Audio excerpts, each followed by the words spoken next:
कृष्णाय कृष्ण भक्ताय तद्भक्ताय नमो नमः। नमो भक्ति विनोदाय सच्चिदानंद रूपिणे गौर शक्ति स्वरूपाय रूपानुगोदराय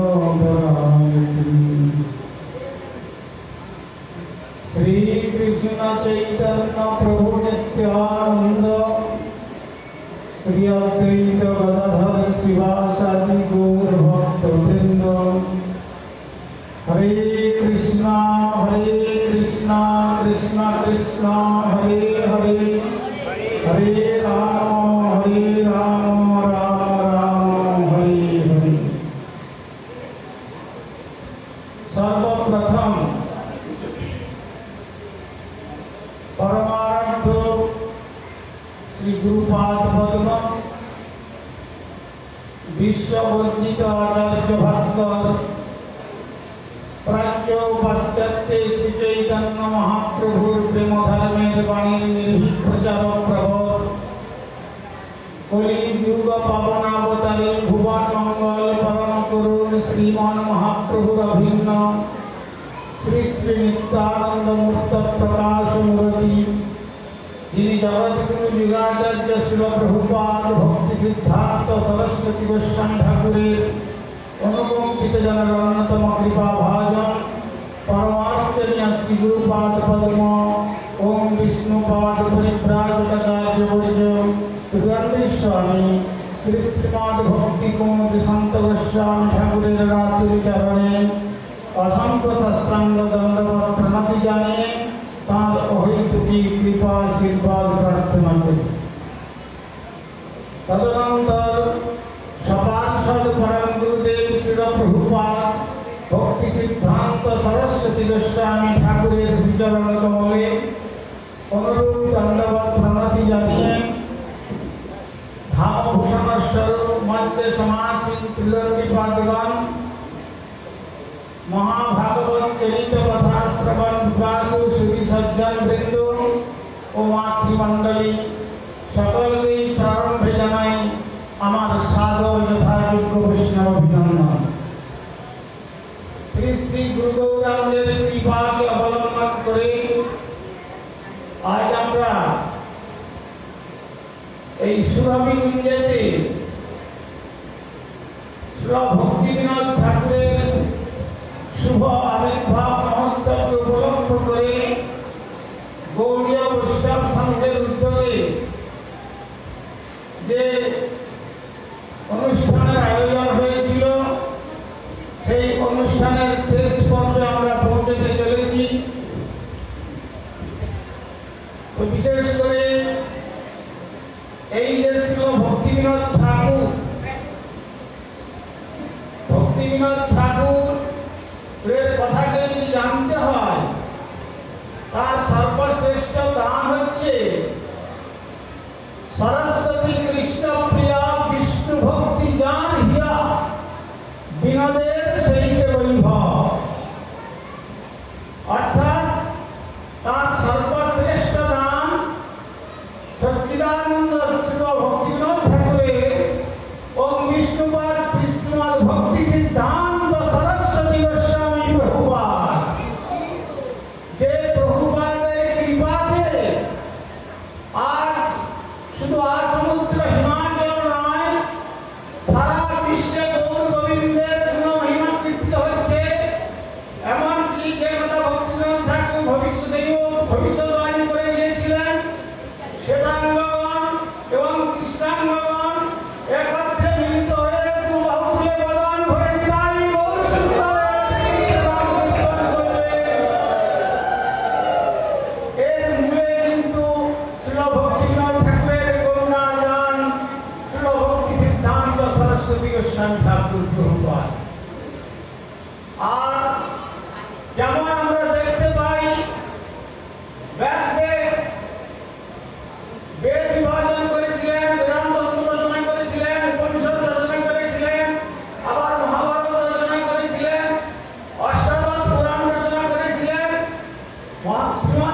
সুতরাং এইটি হলো সর্বশ্রেষ্ঠ দান।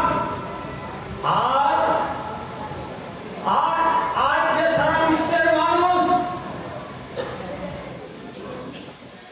মস্তক মুন্ডন করে গলায় তুলসীর মালা নিয়ে দাদা সঙ্গে হরিমন্দির তিলক রচনা করে $100 ব্যয় করে পেড়ে করে সে একটু ধুলি করা নিয়ে নিজেকে ধন্য বলে মনে করছেন।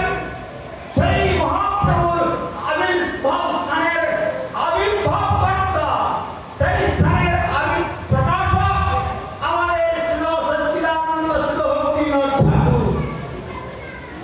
যে ধুলি করা নেওয়ার জন্য আজ সারা পৃথিবীর মানুষ পাগল। যারা আগে আসতে পারতেন না তারা এই ভারতবর্ষের মাটি তারা যখন আমাদের ভারত থেকে আদা রপ্তানি হতো তখন সেই আদায় যেটুকু মাটির রেণু লেগে থাকতো সেই মাটির রেণুকে তারা জলনদীর জলে মিশিয়ে পান করে বলতেন এই ভারতবর্ষের শ্রী চৈতন্য মহাপ্রভুর চরণ স্পর্শজনিত মৃত্তিকা, এইটি আমরা পান করলে গৌরবুদ্রের পান করতে ভুলে যাব। কেন? ভারতবর্ষকে বলা হয়েছে India is the temple of the world. Bharat হচ্ছে বিশ্বের ঠাকুরবাড়ি। আর এই ভারত সম্বন্ধে খ্রিস্ট ধর্মাবলম্বী পাদ্রী মন্তব্য করেছেন, India guided by God can lead the world back to serenity. This is the position of spiritual India. আধ্যাত্মিক ভারতের এটাই পজিশন অবস্থা। ইন্ডিয়া গাইডেড বাই গড, ঈশ্বর কর্তৃক পরিচালিত এই Bharatvarsha can lead the world. এই ভারতবর্ষ সারা পৃথিবী পরিচালনা করতে পারে। এইটাই আধ্যাত্মিক চেতনার উৎসস্থল এই ভারতবর্ষ। সেই সন্ধান প্রদান করেছেন আমাদের শ্রী সচ্চিদানন্দ ভক্তিবিনোদ ঠাকুর। আর তাই আমেরিকার মতো রাষ্ট্র তারা বলতে শিখেছেন we are economically richest of the world, no doubt, but spiritually we are too much poor. সুতরাং আধ্যাত্মিক দিক থেকে আমরা কাঙ্গাল। তাই ভারতীয় সনাতন সাংস্কৃতিক বাহকগণের কাছে, মহাত্মাগণের কাছে আমরা আমাদের উত্তরাঞ্চল প্রসারিত করে প্রার্থনা করব, হে ভারতীয় ঋষিগণ, আপনারা পরমার্থিক সম্পদের পরমাত্মা আমাদের সেবায় ভিক্ষা দিন।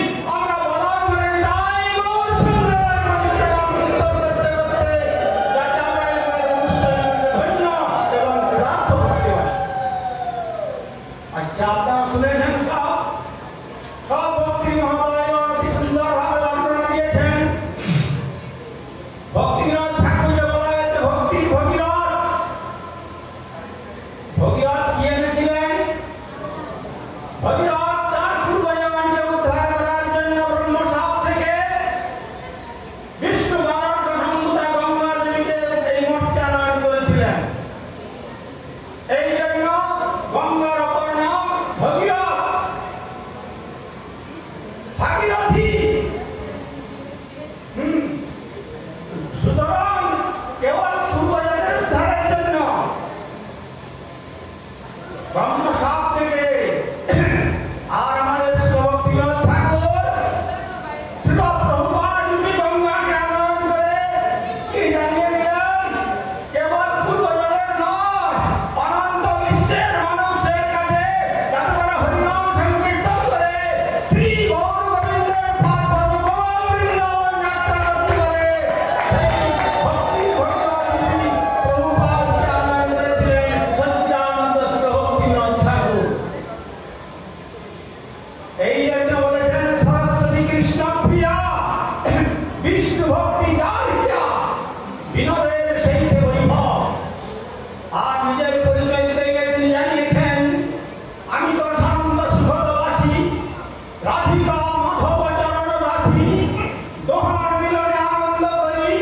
মহার বিচ্ছেদে দুঃখেতে মরি, এমন রাধা পক্ষ ছাড়ি যেজন সেজন যেভাবে সেভাবে থাকে। আমি তো রাধিকা পক্ষপাতী সদা, প্রভু নাই হেটি তাকে। অর্থাৎ তিনি তার নিজেকে পরিচয় দিয়েছেন, যদিও কমলা মঞ্চের বিপরীতে দিয়েছিলেন, কিন্তু তিনি বলেছেন আমি তো সাধারণ সুখদবাসী, আমি যেখানে বাস করি সেখানে আনন্দে পরিপূর্ণ আর সুখের সমুদ্র, সেই সানন্দ সুখে আমার অবস্থান। আর আমার অস্তিত্ব কোথায়? রাধিকা মাধব চরণ দাসী, রাধা মাধবের চরণ সেবার জন্য তিনি নিজেদের দাসী বলে অভিমান করছেন। কেন? শ্রী রাধিকা দাসী যদি হয় অভিমান, শিক্ষা দিলে তাদের গোকুলগান। তাই এই যদি অভিমান থাকে, সেই অভিমানের তিনি নিজেকে নিজের কথা বর্ণনা দিচ্ছেন। আর গুহার মিলনে আনন্দ করি, বজনবজনদের যখন মিলন মহোৎসব ব্রজের প্রকান্ত যমুনার প্রকান্ত কুঞ্জে, তখন তাতে আমি আনন্দিত হই। আর গুহার বিচ্ছেদ দুঃখেতে বলি, যখন গুহার বিচ্ছেদ বিলা হয় বিপ্লম্ব রস, তখন আমার অন্তরে সেই বিরহের বেদনা জেগে ওঠে। এমন রাধা পক্ষ ছাড়ি যেজন সেজন যেভাবে সেভাবে থাকে, আমি তো রাধিকা পক্ষপাতী সদা, প্রভু নাই হেরি তাকে। একটা গ্রুপি, একটা দলবদ্ধতা। আমাদের গুরুবর্গ কোন দলে যোগ দিয়েছেন? যারা চন্দ্রাবলীর দলে যোগ দেননি।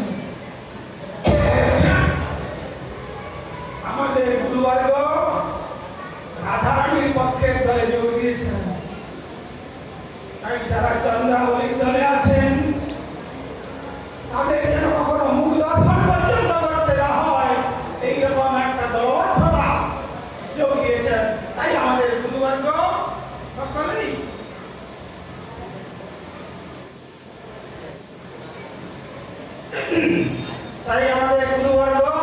সকলেই রাধারানীর পক্ষের লোক। জানবেন অন্যত্র গেলে কেবল কৃষ্ণের আরাধনার কথা, কিন্তু একমাত্র শ্রী ভক্তিনাথ ঠাকুরের কৃপার মুক্ত বিগ্রহ শ্রী প্রভুপাদ তিনি দেখিয়ে গেলেন যেখানে রাধা গোবিন্দ অবস্থান করবেন, তার দক্ষিণ অঙ্গেতে শ্রী চৈতন্য মহাপ্রভু অথবা শ্রী গৌর নিত্যানন্দের আসন সেখানে থাকবে। কেন? এটি হচ্ছে শ্রী প্রভুপাদের নাম, অপরে জানতে পারে নয়। প্রকৃতপক্ষে শ্রীমৎ মহাপ্রভুকে